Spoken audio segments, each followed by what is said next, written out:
Winning a Dynasty Fantasy Football Championship is about sacrifice, and no trade highlights that better than this one. No sacrifice, no victory.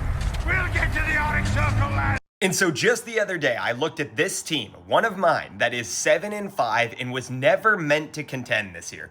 I built this team in a startup last season, already with the knowledge that I was going to be going into a retooling mode. I punted in the startup and I accumulated a lot of future capital. As you can so comfortably see here, I am sitting on 5 first round picks coming out of the startup draft, meaning that I already knew I was going to be retooling for next year going into this season. I somehow played myself into a playoff spot at 7-5. You know, it's hard to be this good. All jokes aside, we're less than 2 weeks away from the fantasy playoffs, and I realize I'm making my own draft position worse, and I simply do not have the firepower to truly contend this year. So I went to the ultimate contender in our league, and I said, I will give you wide receiver 6 on the season and a 27-second that is projected to be early to mid in exchange for a pick swap to move up to a first, which is going to be probably late in 27, and Troy Franklin getting some youth on my roster for the future. Now, he's probably sacrificing a bit here by giving up a future first, but he is getting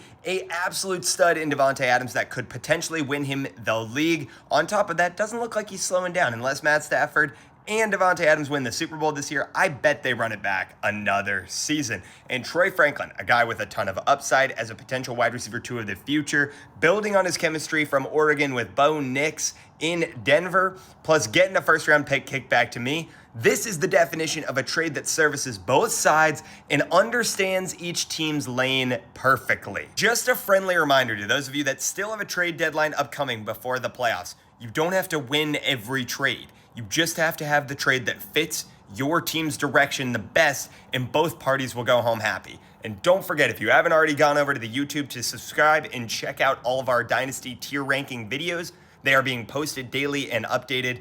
Would love to see you guys there.